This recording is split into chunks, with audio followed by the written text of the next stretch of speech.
Candy Rogers was described as small for her 4th grade class at Holmes Elementary School, standing at about 4 feet 4 inches tall. The 9-year-old had aspirations of becoming a full-fledged campfire girl. On March 6, 1959, she went out to sell campfire girl mints near her home on West Mission Avenue, but she never returned home, causing a massive search effort the likes of which Spokane had never seen before. Many groups helped out with the search, including a helicopter from Fairchild Air Force Base. When conducting a search over the Spokane River, it hit high-tension power lines and crashed into the water, killing 3 of the 5 men on board.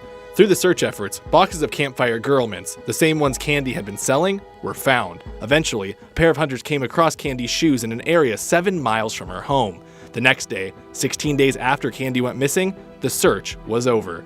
Her body was found behind pine needles and brush. He found a forensics lab that would try to test DNA from Candy's underwear. The test landed police 3 suspects on Labor Day weekend, a trio of brothers from Spokane. One of those brothers was John Ray Hoff. He was 20 years old at the time of the crime and died in 1970 by suicide.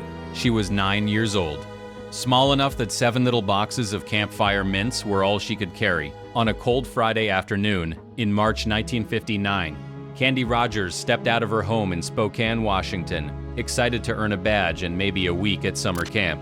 By nightfall, 6 of those boxes were found scattered along a road, as if thrown from a moving car. Candy was gone. The 7th box was missing too. For 62 years, Spokane searched for a name. The answer was not in a confession. It was waiting inside a sealed glass jar. She was 9 years old, small enough that 7 little boxes of campfire mints were all she could carry. On the afternoon of March 6, 1959, Candy Rogers stepped out of her home in Spokane, Washington, holding those boxes like they mattered. Because to her, they did. They were not just candy. They were a badge, a goal, a small chance to prove herself inside the Campfire Girls, the organization she was so proud to belong to. That Friday was supposed to be ordinary. A school day, a snack, a few neighbors, a few polite knocks on familiar doors, then home before the streetlights came on. That was the rule. Candy knew it. Everyone in her family knew she knew it. Spokane in 1959 was the kind of place where children still moved through their neighborhoods with a freedom that feels almost impossible now. They walked to school. They played outside. They crossed streets their parents trusted. They knocked on doors where familiar adults answered. In West Central Spokane, people knew each other by name. A child with a box of mints was not a warning sign. It was part of the season. Candy lived on West Mission Avenue with her mother, Elaine. Her grandparents were close by. She had a dog named Shep.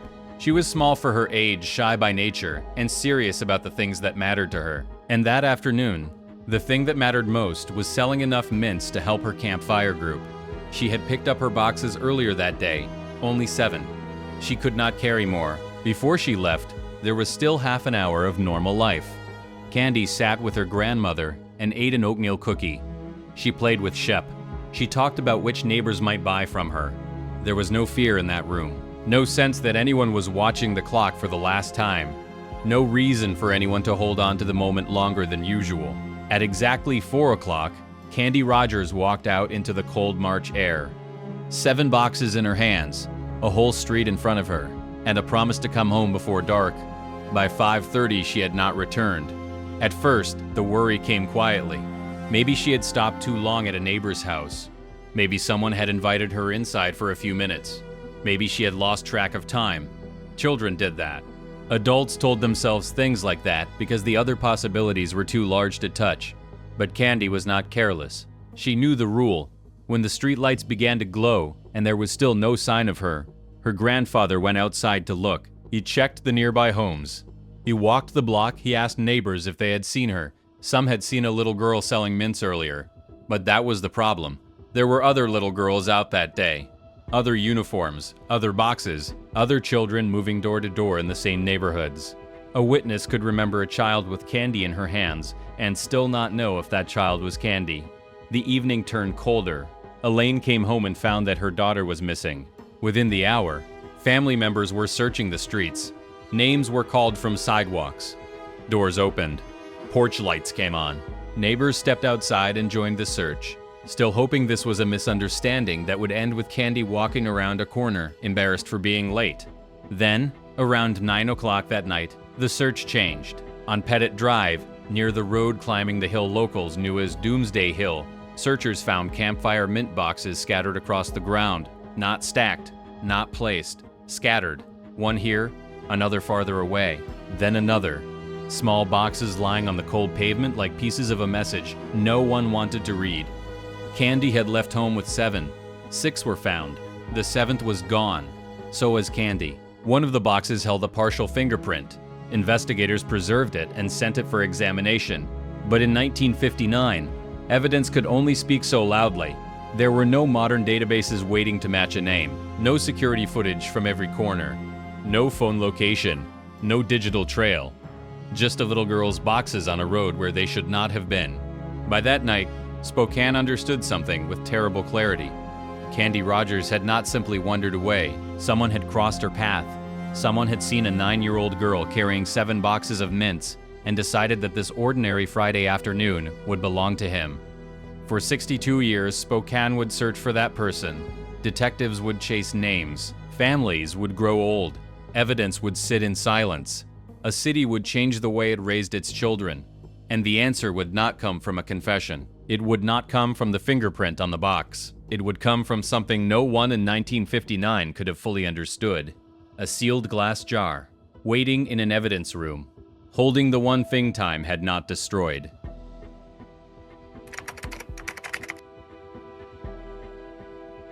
Before Candy Rogers became a name in a file, before Spokane learned to say her name with grief attached to it, she was simply a little girl living above a neighborhood grocery store. Her home was on West Mission Avenue, in West Central Spokane, a working neighborhood of modest buildings, familiar faces, and streets that felt smaller than they really were because everyone seemed to know someone. Candy lived there with her mother, Elaine, in an apartment above the store.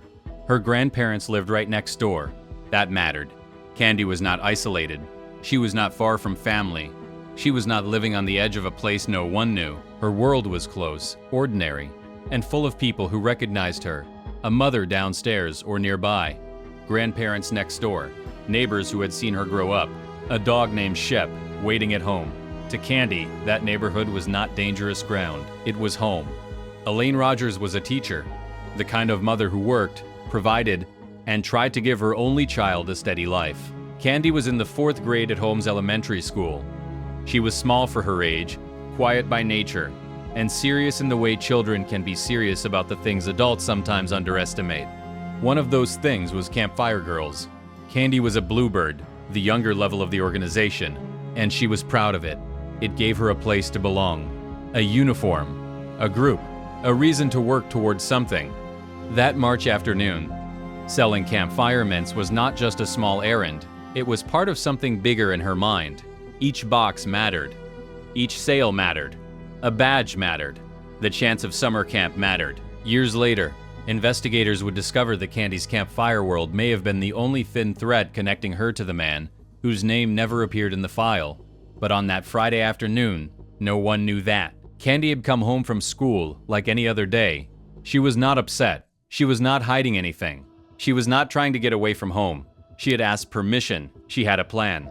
Sell the mints. Stay close. Come home before dark. Before she left, there was still a small pocket of normal life. Candy played with Shep, the family dog. She spent time with her grandmother.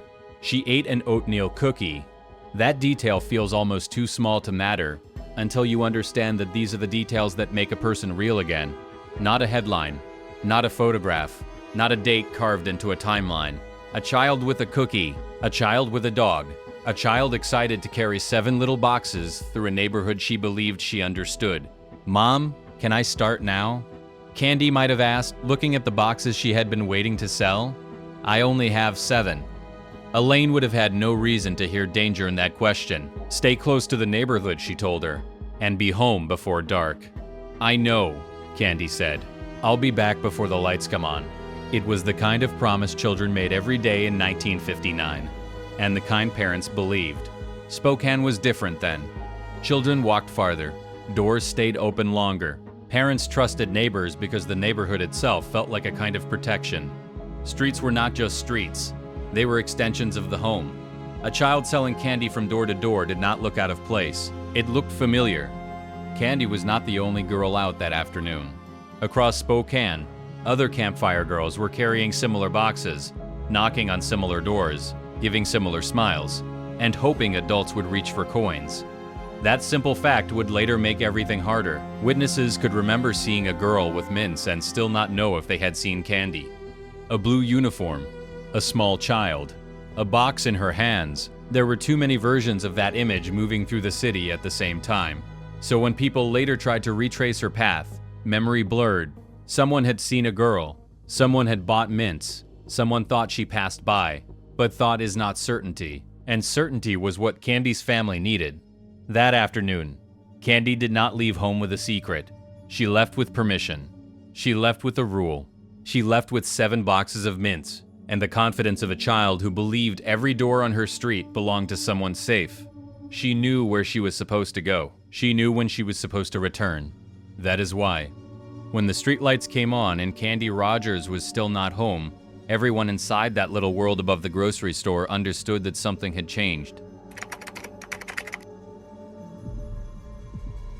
At 3:15 that afternoon, Candy Rogers left school.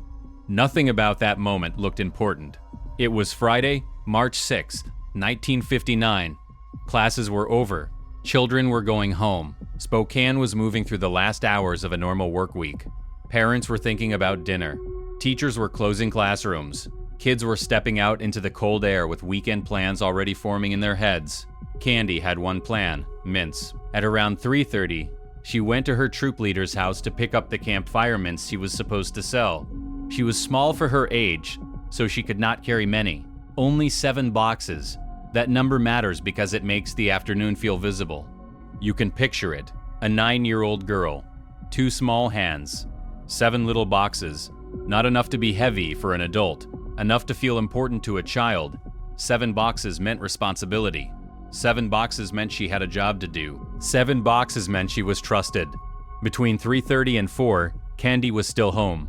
This half hour is easy to pass over, but it should not be passed over too quickly. Because this was the final pocket of normal life before everything changed. She sat with her grandmother. She ate an oatmeal cookie. She played with Shep, the family dog. She talked about which neighbors might buy from her. There was no fear in the room because fear needs a reason. And nobody had one. That is how real danger often enters a story like this. Not with music, not with warning, not with a door slamming somewhere in the distance. It enters through routine, through permission, through a child asking to do something she had every reason to believe was safe. At 4 p.m., Candy stepped outside. 7 boxes in her hands. A rule in her mind. Home before dark. If this case is already staying with you, take a second to subscribe to the channel. We cover these stories carefully because names like Candy Rogers deserve more than a headline.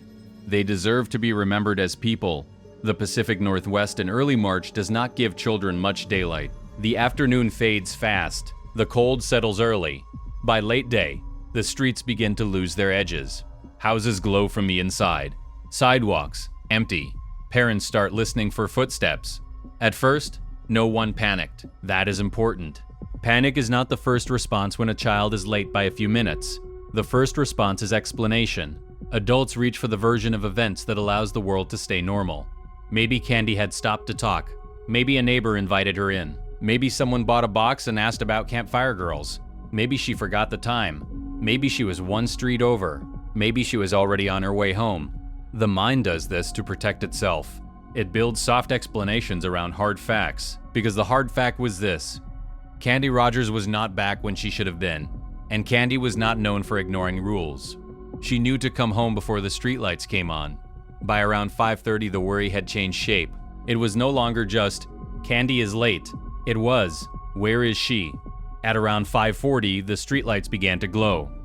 That was the emotional deadline. Not an official time. Not a police marker, a family marker. The line Candy was supposed to beat. Her grandfather went outside to look. He started close, because that is where hope begins. Close to home. Close to the last place a child should have been. He checked nearby houses. He asked neighbors. He walked the block. Did Candy come by here? One neighbor tried to remember. I saw a little girl with mint boxes earlier, but there were so many of them today. Was it Candy?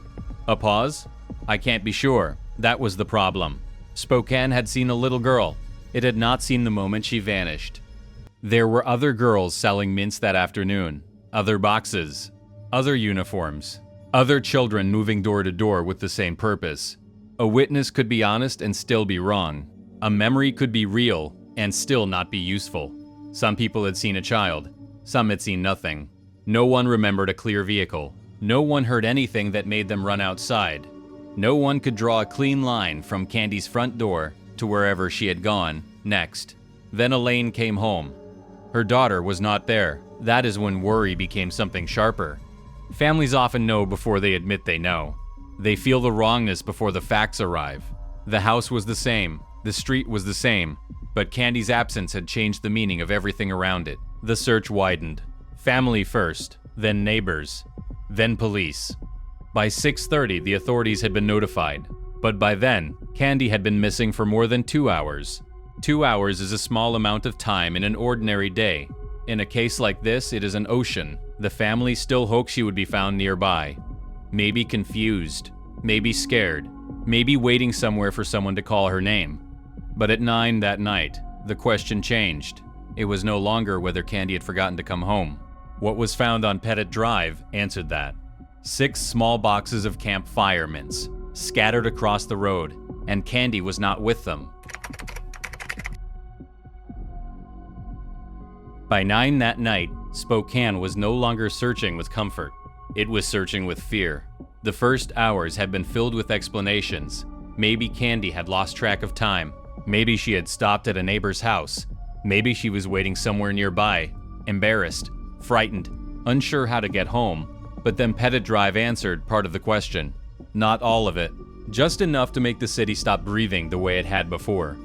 Pettit Drive climbed near the hill locals knew as Doomsday Hill, a name that already sounded wrong once Candy's case entered the street. It was not far enough away to feel impossible, but it was far enough from the simple route of a little girl selling mints to make everyone understand something had shifted. Searchers found the boxes there. Small campfire mint boxes lying on the cold road, one here, another several steps away, then another farther down. They were not stacked. They were not set neatly by a curb. They did not look like something a child had placed down to rest her hands. They did not even look like something dropped by accident. They looked scattered, thrown away, left behind while something else kept moving. Candy had walked out of her home with 7 boxes. 6 were found on Pettit Drive. 1 was not. That missing 7th box became more than a number. It became the first empty space in the story. The part no one could account for. The piece that seemed to travel with Candy into the dark. 6 boxes were found. 1 was not. Candy was gone. And whoever had taken her had already moved faster than the city could think. A reporter would later describe the discovery simply. 6 campfire mint boxes were found that night. But simple words do not carry the weight of what that meant. Candy had left home with 7. Investigators believe the boxes may have been tossed from a moving car. That was the first moment Spokane understood. This was not a child who had simply lost her way. One of the boxes held a partial fingerprint. In 1959, that mattered. It was lifted, preserved, sent away for examination. People hoped it might become the thing that pointed toward a door, a hand, a name. But evidence in 1959 could only speak in a limited voice. There was no modern system waiting to scan millions of records in seconds. No neighborhood cameras, no doorbell footage, no phone location, no digital map showing where Candy had been and where she had stopped moving. There was just a partial fingerprint on a mint box, a trail leading away from the familiar streets, and a family still waiting for a child who was not coming home. The direction mattered too. The boxes were found along Pettit Drive, leading south across the Fort George Wright Bridge, away from the comfort of West Mission Avenue, away from the grocery store, away from grandparents and porch lights and Shep waiting at home. That detail changed the emotional shape of the night. Before Pettit Drive, the search was still close to home. After Pettit Drive, the search had to follow a darker possibility. Someone could have seen Candy among the other campfire girls. Someone could have watched the neighborhood and waited for the right moment. Someone could have known that children were out selling mints that afternoon. Or maybe Candy had simply crossed paths with the wrong person at exactly the wrong time. That was the terrible part. There was no clear answer, no face, no vehicle. No voice, no witness who could say, "I saw it happen." Spokane had pieces, not a picture, and the pieces were small enough to fit in a child's hands. By the end of that night, Candy Rogers was no longer just missing from her home. She was missing from the story everyone had been telling themselves. The safe version. The version where children came back when the streetlights came on. That version ended on Pettit Drive. By morning, Spokane would no longer be a city of open doors and easy trust. It would become a city with more than 1,000 people looking for one little girl, and no one knew who they were chasing. By the morning of March 7th, Candy Rogers was no longer just missing from one family's dinner table. She was missing from Spokane. The story had moved beyond West Mission Avenue, beyond the apartment above the grocery store, beyond Elaine, the grandparents, and the neighbors who had stepped out with flashlights the night before. By sunrise, the name Candy Rogers was moving through the city in whispers, headlines, phone calls, and worried conversations between parents who suddenly looked at their own children differently.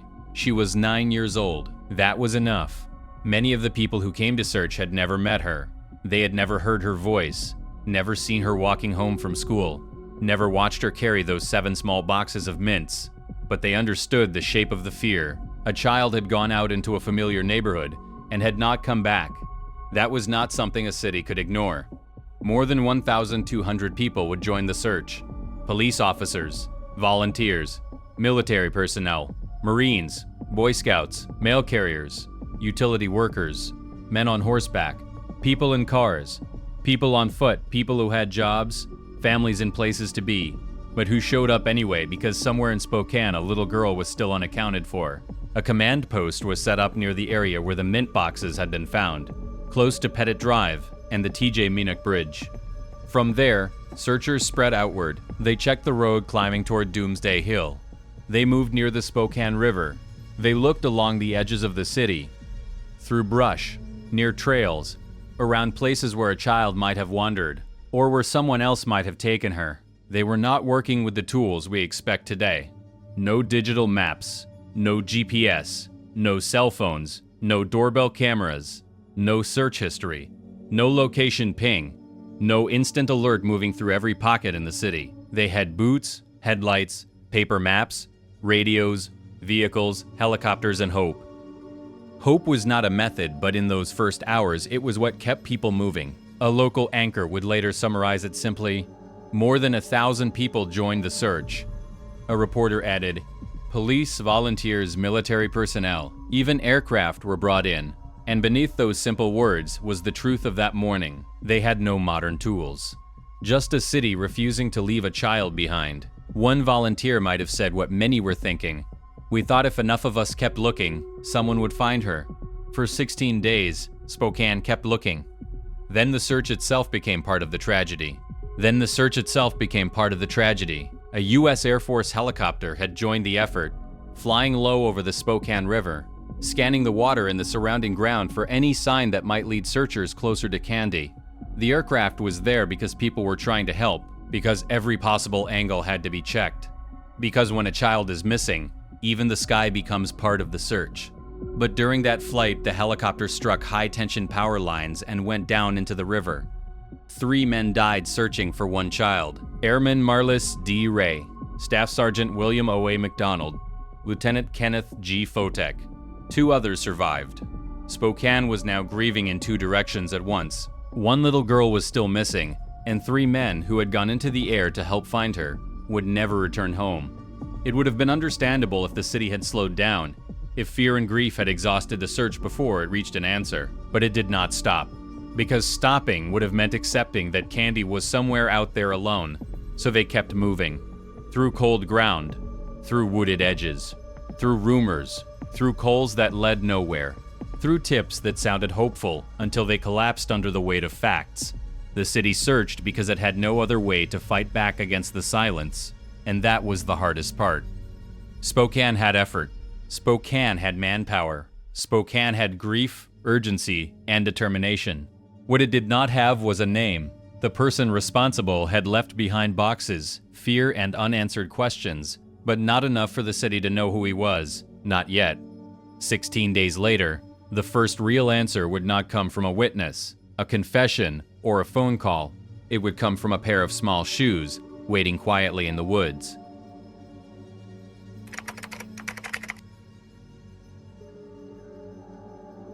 For 16 days, Spokane searched. 16 mornings, 16 nights, 16 times. Candy Rogers did not come home. By then, the search had moved beyond the first shock. The city was no longer running on the belief that she might be found just around the next corner. That hope was still there, but it had changed. It had become thinner, quieter, more afraid to say its own name. Then, on March 21st, 1959, 2 servicemen from Fairchild Air Force Base were in a wooded area off Old Trails Road, about 7 miles from Candy's home. 7 miles. Far enough that Candy should never have been there on her own. Far enough from West Mission Avenue, from the grocery store, from Elaine, from her grandparents, from Shep, from the streetlights she was supposed to beat home that Friday evening. The men were near a wooded stretch close to an abandoned rock quarry when they noticed something near a tree. A pair of small shoes. They were not buried deep in mud. They were not lying in the middle of a road.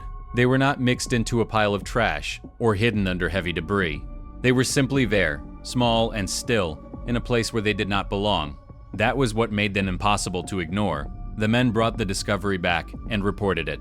Authorities took the shoes to Candy's family, because before a search could move forward, someone had to say the thing everyone was already afraid of. Candy's grandfather looked at them. He recognized them.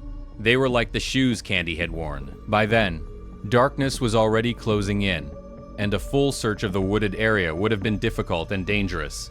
So the decision was made to return at daybreak. Another night passed. Another night with the family, knowing that something connected to Candy had been found, but not yet knowing what waited beyond it. The next morning, March 22nd, a search party arrived at the area off Old Trails Road. The woods were quiet. That kind of quiet does not feel peaceful in a case like this. It feels watchful. It feels like the land is holding something back. Searchers moved through the trees near the old quarry, checking the ground, the brush, the spaces where a person might overlook something if they moved too quickly. After only a short time, they noticed a pile of branches, pine needles, and brush that did not look quite natural. Someone moved closer. Someone pushed the covering aside, and there she was. After 16 days, Spokane had found her. But not the way anyone had prayed for. There are moments in a city's history that do not end when the news breaks. They stay. They settle into the way people raise their children, the way parents look out windows, the way a familiar street suddenly feels different after sunset. Candy Rogers became one of those moments. After she was found, Spokane changed. Parents who had once let children walk freely began setting new rules. Doors that had felt open now felt uncertain. Children were watched more closely. Campfire girls changed the way young members went out to sell candy. They would no longer be sent alone the way Candy had been. A whole community had learned, in the cruelest way, that familiar did not always mean safe. Years later, when the case was finally brought to an answer, a retired officer who had been there in 1959 would look back on that day and say, "I thank God I lived long enough to see the end of this case." He had been there when Candy was found. 62 years later, he was still alive to hear the name. A reporter would say that 3 generations of law enforcement had worked the case, and that was the truth. This was no longer measured in days. It was measured in careers. Candy was not just a file. She became a memory passed from parent to child, from detective to detective, from one Spokane generation to the next. A warning, a wound, a question that refused to disappear. But even after Candy was found, the person who had taken her from that Friday afternoon still had no name. And for many years, investigators believed they knew who he was. They were wrong. After Candy Rogers was found, Spokane needed a name. That is what every cold case needs first. Not a theory, not a rumor, not a shadow moving through the edge of the file. A name, someone investigators can place in the right city, at the right time, with the right pattern, and enough evidence to turn suspicion into certainty. But certainty did not come. Tips poured in. Some sounded urgent, some sounded strange. Some came from people who truly wanted to help, and others came from people who had heard something from someone who had heard something from someone else. Detectives checked names, questioned people, reviewed backgrounds, and followed whatever small trails appeared in front of them. Most went nowhere. Then one name began to rise above the others: Hugh Morse. He was not a quiet, ordinary man pulled from nowhere. Morse had a dangerous history. He had moved through multiple states. He had been connected to serious cases in other places. And most importantly for Spokane, he had lived in the area during the period when Candy disappeared. On paper, he seemed possible. Then came the detail that made investigators look harder: grape-flavored gum. During the review of Candy's clothing, a purple mark had been noted. It was described as having a smell similar to grape gum. That detail could have been small. It could have disappeared into the paperwork. But Morse was known for a strange habit connected to that same kind of gum in other serious cases. Suddenly, the pieces seemed to lean in one direction. He had been in Spokane. He had the kind of background that made police pay attention. He had a habit that appeared to echo something found in Candy's case.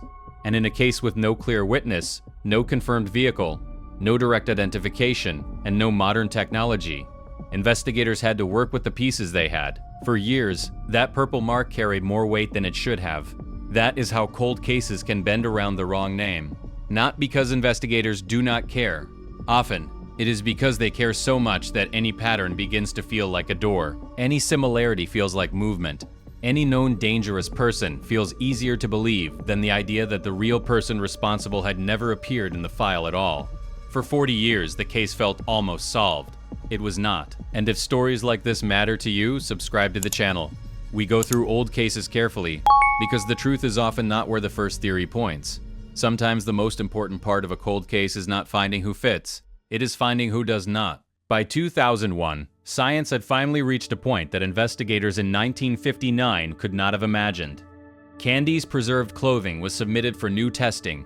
This time, the evidence could do something it had never been able to do before. It could create a genetic profile. For the first time, investigators were no longer relying only on geography, history, habits, or old assumptions. They had something that could be compared, so they compared it to Hugh Morse. No match. The name that had hovered over Candy's case for decades was suddenly gone. The grape gum theory did not matter anymore. The profile did not matter. The years of suspicion did not matter. The evidence had spoken, and it said Morse was not the man. That should have felt like progress. In one way, it was. In another way, it was devastating. Because removing Morse did not give Spokane the right answer. It only removed the answer many people had believed for most of their lives. After more than 4 decades, Candy's case was not closer to a courtroom. It was back in the dark with a new kind of silence. The genetic profile was uploaded to CODIS, the national database. Nothing. No hit. No name. No record waiting to connect itself to the little girl from West Mission Avenue. DNA did not tell Spokane who did it, not yet, but it told them who did not. And that changed everything. After 2001, there was no strong suspect left. No Morse. No clean theory. No person in the database. Just a genetic profile that belonged to someone who had somehow moved through life without ever landing where that system could find him. The real person responsible had not been hiding behind a famous name. He had been hiding behind no name at all. And the only reason he would ever be found was because, back in 1959, someone had preserved a piece of evidence better than anyone understood at the time.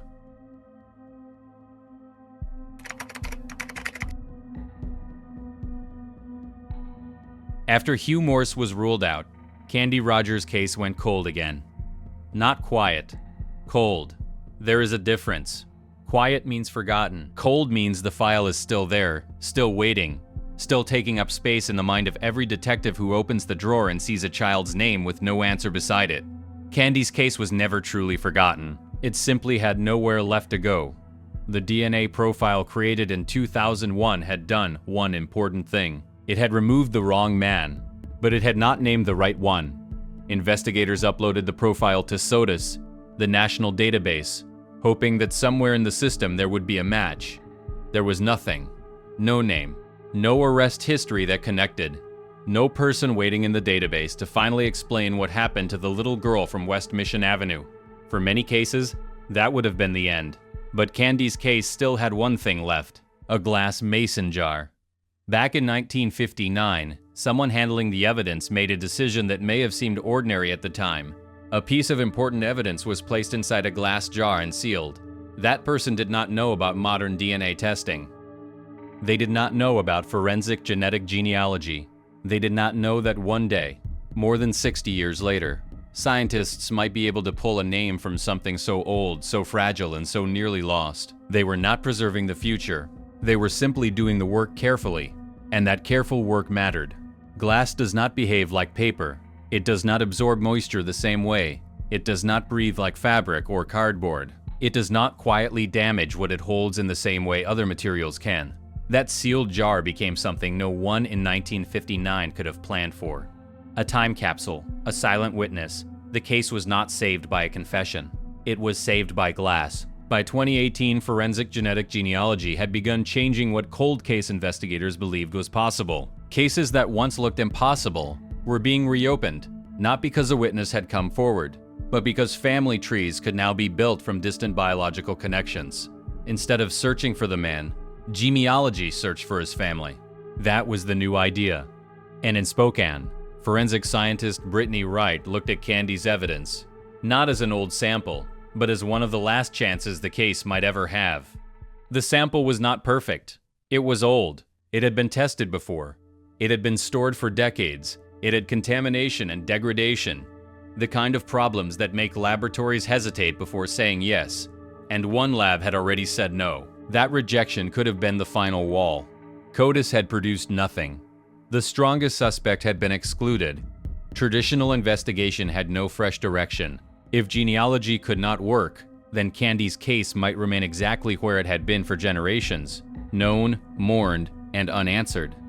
But Brittany Wright did not stop there. She learned about Othram, a laboratory in Texas known for working with difficult, degraded, and limited samples. The kind other labs might turn away. She contacted them and described what remained. They said they could try, not that they could promise, only that they could try. By then, there was not much left to send.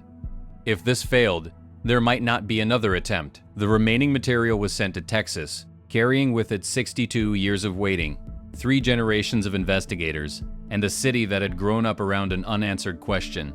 Months passed. Then Othram produced what Spokane had never had before, a genealogical profile strong enough to point toward a family. Not one man, a family. The trail narrowed to 3 brothers from Spokane, John, James, and Terry Hoff.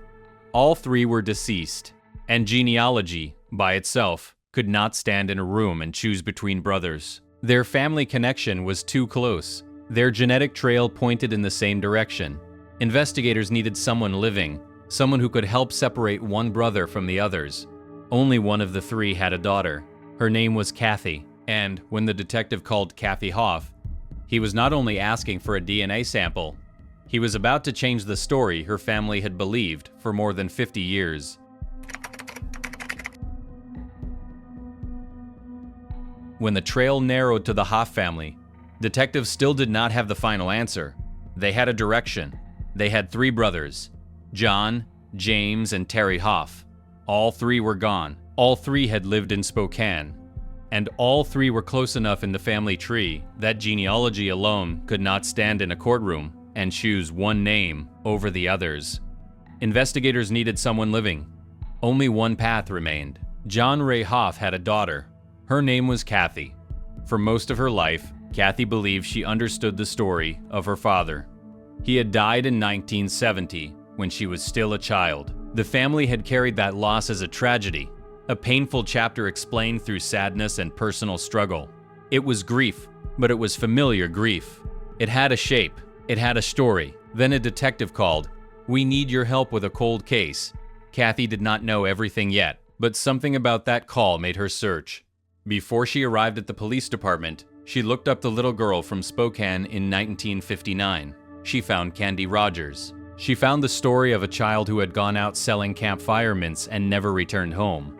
By the time Kathy walked into the station, she already understood what the detectives were asking.